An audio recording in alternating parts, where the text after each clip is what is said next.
Welcome to I'm the Tigers News. I'm Josh Yurden. Thanks, of course, for joining us on this Friday for a quick look at the news we've been watching for you. With just 5 days until Election Day, both Hillary Clinton and Donald Trump are keeping busy schedules to try to secure their support and hoping to win over the last of the undecided voters. Trump is set to headline 2 events Friday in New Hampshire, while running mate Mike Pence is visiting Michigan, North Carolina, and Florida, while Clinton was due to campaign in Pennsylvania and Michigan on Friday, states long considered Democratic strongholds. She's been pounding Trump for his record on race, accusing him of tacitly encouraging support from white supremacists. The race was tightened over the last few weeks, with most polls still suggesting that Clinton has the best chance to reach the necessary 270 electoral votes.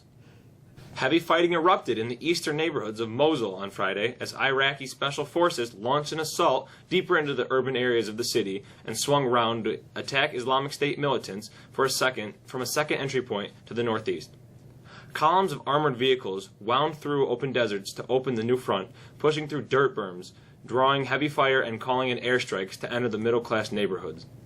U.S. employees added a decent 161,000 jobs in October, and the unemployment rate dipped to 4.9% from 5%.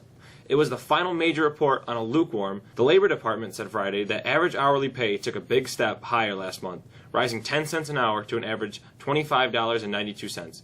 That is 2.8% higher than a year ago and is the biggest 12-month increase in several years. The pickup in hourly pay follows a substantial increase last year in earnings from the typical household. Get ready for the annual fall ritual of turning back your clocks by 1 hour and relish that extra hour of sleep this weekend. Daylight savings time is ending and it's back to standard time for most people in the United States. The change comes at 2 a.m. local time Sunday, and the shift moves 1 hour of daylight to the morning from the evening. Residents of Hawaii, most of Arizona, and some U.S. territories don't need to fiddle with their clocks because those places do not observe daylight savings time. Europe made the change last weekend.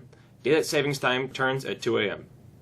A woman who appeared to win a life-changing $42.9 million jackpot at a New York City casino is threatening to sue after being told the big payout she was shown was simply the result of a malfunction. Katrina Bookman was playing the penny slot machine at Resorts World Casino in August when it displayed a message that read, quote, printing cash ticket, $42,949,642.76, end quote. She even took a selfie next to the screen to celebrate. But when Bookman tried to collect, the casino told her it was all a big mistake, and she was only owed the $225 balance she was held on the machine. The New York State Gambling Commission investigated and said the bogus payout was, quote, clearly a display malfunction, end quote. The machine was taken out of service, repaired, and put back a day later, the commission said. We've got a nice fall weekend of weather on tap. Here's Alexis with the forecast.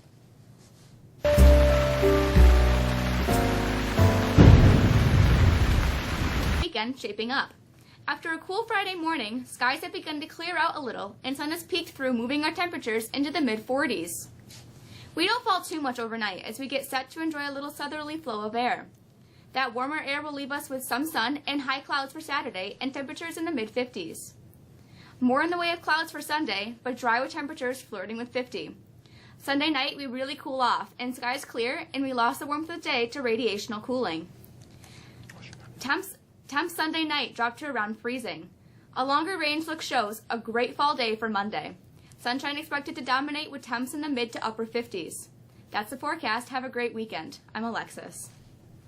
The Cubs are World Series champs, and they'll celebrate with a huge parade this weekend. Here's Mr. Sharp with the sports.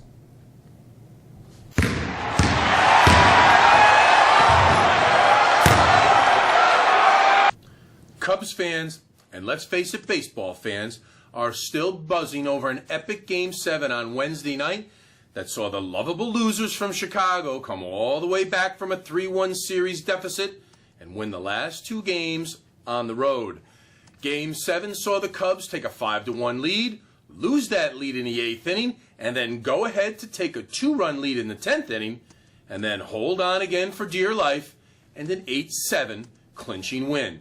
Now, events got underway at Wrigley Field this morning with a parade leaving the historic ballpark at 10 in the morning.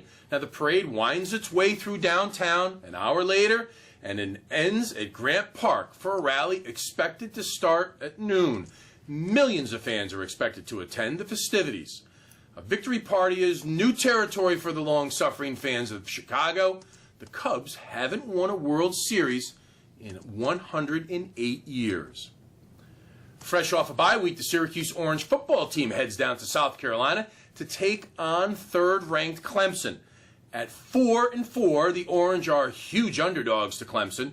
The game is scheduled for a 3:30 kickoff and is on either ABC or ESPN2. In the NFL this weekend, the Jets will travel to Miami. The Bills look to snap their losing streak when they travel to Seattle for a Monday night showdown. And the Giants play in one of the marquee games of the week when it hosts Philadelphia. Another marquee game, Denver takes on Oakland for first place in the AFC West on Sunday night. Now, Harvard University has suspended its men's soccer team for the remainder of this season because of sexual comments made about members of the women's soccer team.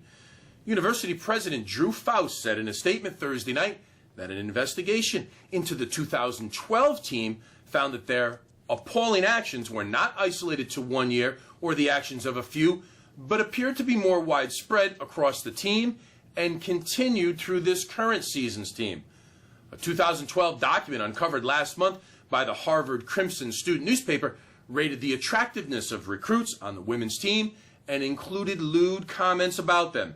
Members of the men's team called it their scouting report and circulated it online. That's it for a quick look at sports. I'm Michael. Have a great weekend. The calendar shows that we are indeed changing the clocks this weekend.